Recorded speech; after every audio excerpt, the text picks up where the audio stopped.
AITA for controlling what my kids wear. I am a dad to 3 kids, 15 female, 10 female, and 8 male. I love them more than anything and want to resolve this problem ASAP, as I hate fighting with them. I like to think that my wife and I have been good parents thus far. We are not extremely strict or helicopter parents. We do not limit screen time for my daughters. They all get a weekly allowance and are asked to do very minimal chores, cleaning their shared bathroom, washing their dishes, etc. The kids have had no issues with the way our household runs until now. Since my eldest was born, my wife and I have enforced a no pajama policy around the house. We consider it the same as taking off your shoes when you come inside. Pajamas are worn for sleeping in their bedrooms at night. They aren't allowed to wear them down into shared spaces, living room, kitchen, etc., or during times of the day when they're up and active, essentially anytime they aren't sleeping. This is to keep everyone from feeling lazy or like they have nothing to do, and also keeps everyone looking presentable and clean. We have been enforcing this rule a bit more ever since they switched to online school, as we don't want them falling asleep or becoming distracted during, in between class. The only exception is pajama night once a week, where we all wear pajamas and play board games or watch a movie together. My wife and I follow the same rule for the sake of fairness. A few days ago, my eldest came down for breakfast in her pajamas. I asked her to go back upstairs and change before joining us, and told her we would wait for her before we started eating.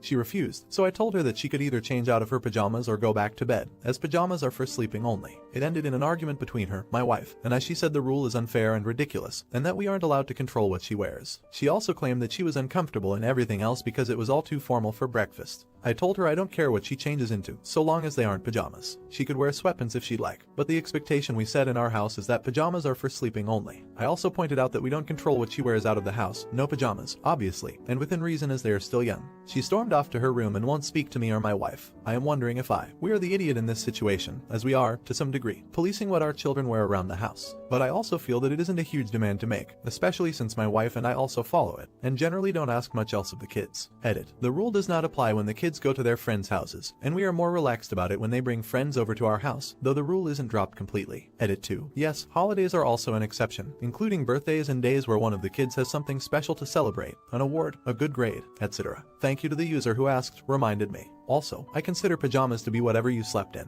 The kids are expected to change out of whatever they slept in.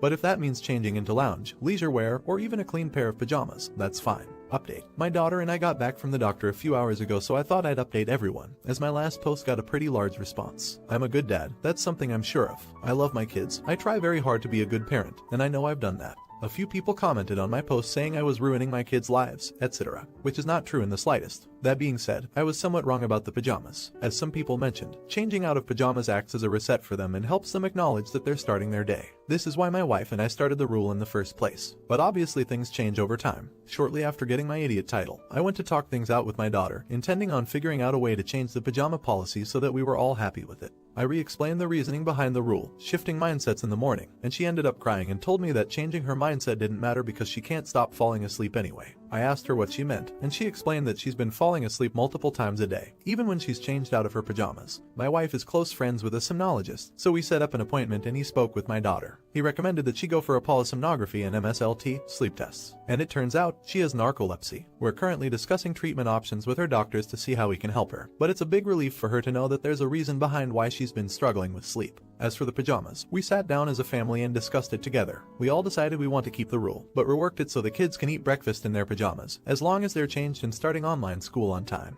Also, a lot of people asked why my wife and I don't limit my kids' screen time. We limit my son's, as he's a bit younger, but my daughters are extremely good at limiting their own. They're both bookworms and understand that too much screen time is harmful, so they don't spend a lot of time on their devices anyway, so my wife and I have never felt the need to step in. You're the idiot. I'm glad everyone came to an agreement, but that rule is still ridiculous. I want to get on with your day, but sometimes people just want to lounge around all day and just have a lazy day, and there is nothing wrong with that. Not the idiot. I completely disagree. These are standards that need to be set while kids are young. Self-respecting adults do not lounge around all day in their pajamas. Maybe you do, and that says a lot about who you are. Good on the father for creating good habits in his children. Do you think this dad is asking too much? Let me know in the comments. Now, AITA for telling my daughter the truth about why I wasn't in her life. To start, my ex and I were 19 when she got pregnant. We had recently broken up and she found out a couple weeks later that she was pregnant. She said she planned to get an abortion but only wanted her sister there, so I was always under the belief that she had aborted. She only contacted me once saying it was done and we didn't speak again. Fast forward 19 years later, I found out a month ago that was a lie. My ex passed away 3 years ago and my daughter Kara has been living with her uncle. He was the one to reach out to give me a heads up after she expressed an interest in wanting us to connect. He and I spoke at length because I was feeling some pretty strong emotions like rage for never being told about her. My ex had backed out of the abortion but didn't want me involved because we were broken up, so decided just not to tell me. but he told me that Kara doesn't know about that. Apparently I wasn't ready for fatherhood because we were both young, so I bailed. I couldn't believe it. Rob, her uncle, told me he knows his sister was wrong for that but promised Kara doesn't have any negative feelings towards me, and my ex never painted me as some villain. Just a young guy who knew he couldn't properly care for her. He asked me not to tell Kara this when we talk if she asks, and because it could hurt the way she saw her mom. I never actually confirmed I would. Kara messaged me and we've been talking. I've met her twice and it's been crazy emotional. Looking at this girl who looks just like me and hurting that we're just barely getting to know each other so far. Our conversations have only been about what her life was like, how my life is, what her wants, future goals are, and getting to know each other. We met again Tuesday and she finally decided to ask the obvious questions about what made me not be involved. How did I feel? What went through my mind? Did I ever think about her? Etc. I had been thinking about what to do, but at that moment I just didn't have it in me to lie, so I was honest. That I was told about the abortion. Had no idea she even existed until now, but that I still really want to be in her life and have the chance to be her father if she wants that. Kara was a bit emotional. We talked some more and said she still wants me involved. That night my messages were blowing up. Not just from Rob but her grandparents as well. They're all outraged for telling Kara about her mom because she yelled at all of them and is refusing to even take their calls. Yes, the lie was terrible, but I just ruined the image she had of her late mother for my own benefit. Rob called me a selfish prick for not taking into consideration how this would affect Kara finding out about this. So right now I feel like poop. I get honesty is the best policy, but in this case I don't know if I was an idiot for doing it. I'm still learning this whole dad business, so don't know if I dropped the ball here. Update. I made this post a couple months back and I wanted to share what's been going on. This was a really big mess and thank you for all your reassurance, for telling me that Kara deserved to know the truth. There was still some guilt I carried with me for days until she called me again now that she had time to process. Kara thanked me for being honest about what happened and we had a deep conversation about what she's going through. She and her mom always had a very strained relationship even until she passed away, so there was still a lot of anger and resentment she never got to have closure for. Now learning this new lie her mom told her about me ... well, it opened a lot of other mixed feelings. She has been in therapy even before her mother died to deal with their issues, so Kara is working this out with someone, which I am happy to know. Many of you were suggesting therapy for her, so at least she already had that down. My daughter's still mad at her family. She talked to them a couple times before stopping communication. Kara knows she'll forgive them eventually, but for right now, she says she wants them to live with the consequences, so hasn't had any contact with them. I did express my concern over her shutting them out, but she says it's not forever. She's still trying to process this betrayal and get to a place where she'll accept them back into her life. At the moment she's still living with her friend and wants to keep things that way. So far I have declined any financial help I offer. She just wants to work out her anger and let them sit with this for a while. I had to do some blocking still for my own peace of mind. Things are a work in progress, but I'm happy to report that we're getting along fine. Kara's been over so many times and has met my fiance. We're learning so much about each other, even if sometimes it's hard not to get emotional over childhood memories. She talks about knowing I couldn't be there for them. Still in the process of finding a therapist myself because this has been pretty heavy on me too, and still have no idea what the hell I'm doing as a parent.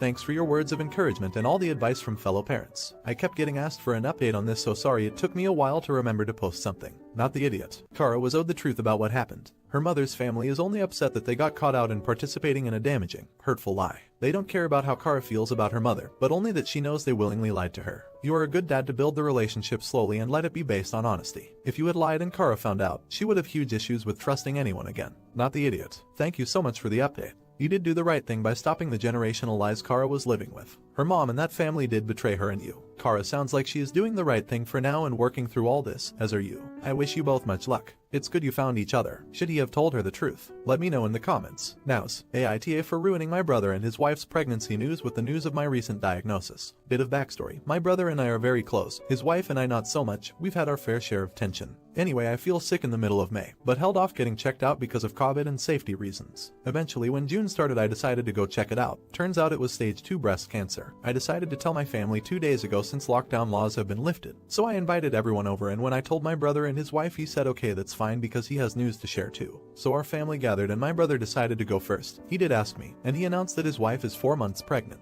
Of course, everyone was overjoyed. After about an hour they asked about my news, and I knew this was probably the last time in a long while before I had everyone here in person, so I told them. And of course the initial joyous atmosphere was gone. The rest of the evening was a lot of support for me and not a lot of attention on my brother and his wife. My brother didn't seem to mind this, as he was quite distraught with my news, but I saw his wife pretty upset and cordoned off. So I decided to approach her, and I apologized for the timing of it all. She told me I could have waited a bit and Skyped everyone with the news, as it's just stage 2, and let my brother and her have this moment with their family. I told her I initially called this meeting for this exact reason, and she said she knows, but I knew my news would damper everyone's mood. So I told her she's being ridiculous and I wanted to tell my family in person, since they are my family after all. and she burst into tears and demanded to go home, which my brother obliged even though he was confused. He promised he would come see me soon since he stays close by to me. Later that evening I get a message from him asking if I told his wife that she isn't part of the family and that I deliberately wanted the attention on me, because that's what she's upset about. Also the next day my parents called me to check up on me and my mom mentioned that my brother's wife called yesterday evening really upset telling them what I said and claiming I'm jealous because she's pregnant and I'm trying to ruin her life. I told my parents what actually happened and what I really said, and it caused not only tension between his wife and me, but my parents and her too, and now she's also blaming me for my parents not being her biggest fans. My brother is torn but has been trying to talk to her, which results in more tears and a strain in their marriage. All this drama is making me think that I should have just called up everyone rather, or just told my brother that his news had to wait, even though that would have been selfish of me. I really wanted my family's support that day, but I'm starting to rethink whether it was worth all this drama and potentially causing further problems. So Reddit, am I the idiot? Edit. Just wanted to add a few points. When my brother told me he had news too, he was really super excited and added it as a just by the way I'll announce mine too. He did apologize and admit afterwards if he had known what my news was he would have held off his, because right now what's important is my recovery. He also admitted he wrongfully assumed that my news would automatically be good. I'm usually always the happy chirpy one. His wife wasn't too fond of this either. The brother's wife also had a miscarriage beginning of the year, which is why this pregnancy I suppose was extra special. I'm truly happy for them. I just wish she could understand, like one user pointed out, that this isn't a competition. I don't know why I couldn't tell him over the phone. We are really close and I knew it would have crushed him. I couldn't steal him away at the gathering either because he was the last to arrive. And when he did, he just quickly mentioned, "Hey Opus, mind if I go first?" and I was frozen on the spot, so I said sure. Also pretty silly on my part. It's hard to explain that feeling where you are absolutely frozen and there's a big lump in your throat that prevents you from speaking. But saying the news in the first place was really difficult to begin with. Edit. Just another point to clarify, I'm not a saint, but my brother does mean a heck of a lot to me. It's exactly why his wife and I cleared the air between us before, because I wouldn't deliberately make his life hell by pissing her off. Hence why when I saw she was upset I approached her, and when she told me I could have Skyped, I responded that I wanted to tell them in person since they are my family and they would probably want to be there with me when I broke the news. I never once implied she wasn't a part of it. My brother and parents know this. Update. Sorry this is so late. A lot has been happening the past month since the news came out, and since I've received a tremendous amount of love from Reddit I thought it would be only fair to let you all know what happened. First and foremost, I've started treatment, also one of the reasons I couldn't update sooner. Thank you all for your well wishes. I plan on bouncing back as soon as I can. Anyway, I could see that my brother was under a lot of stress, and I finally sat him down to talk about it properly. He showed me a bunch of texts that his wife sent him telling him he is a shitty father for choosing me over his family. She said I was seeking attention and nobody cares about her. And one thing that really got to me was that she told him to choose once and for all. And if he picks me, he loses her and his child, and if he picks her, she doesn't want me in their lives at all. I felt terrible, not only for him, but knowing that I could have prevented all this. I took the time to apologize for putting him in this position, and if I had just pulled him aside soon enough and given him a heads up, he would have truly understood. Brother tells me I shouldn't apologize, because he should have been more considerate. He also mentioned that his wife would have probably still gotten mad at him whether they did or didn't give the news on that day, so I decided I should invite her over for coffee to sort out everything. I spoke to her alone. I asked her about everything. She was very cold and didn't really answer, so I started talking first by apologizing if I made her feel excluded from the family or that her pregnancy was of any less importance. I explained that I should have given them a heads up so we could have avoided what had happened altogether, and that was my fault, and that I was very sorry, but I also mentioned that the way she reacted and went to the extent of lying wasn't okay. She then started crying and vented out about how angry she's been, and that my brother always put me first, and recently they've been going through a rough patch, and when he sided with me it made her even more upset and feel even more lonely. She admitted she lied to my parents and my brother, saying that she was hoping they would show her more sympathy, and when they were cold to her she got even more upset. After hours of talking, she apologized for how she acted and has been acting, and she would like it if we moved on from this. My brother came later and they both went home. He texted me saying they both spoke for hours and agreed to couples therapy. My parents are currently living with me and helping me out tremendously, but they are not quite happy with my sister-in-law yet. Although they promised to try to work things out, things finally seem to calm down, and let's hope it stays that way. None of this would have been possible without the feedback you all gave me, and I'm indebted to that, so thank you. Not the idiot. You sound like a really level-headed, good and nice person. You set your own troubles aside to make her feel comfortable and hear her out. Not a lot of people would feel that way. I hope you get better soon. Not the idiot. I'm glad you could resolve this. You have more important things to worry about. I hope your treatment goes well. At least you have a new niece or nephew to look forward to. My family had a really horrible time during the pandemic, and the pregnancy of one of my friends kind of carried me through it. Every time she sent me an ultrasound picture, I got so happy and excited for her.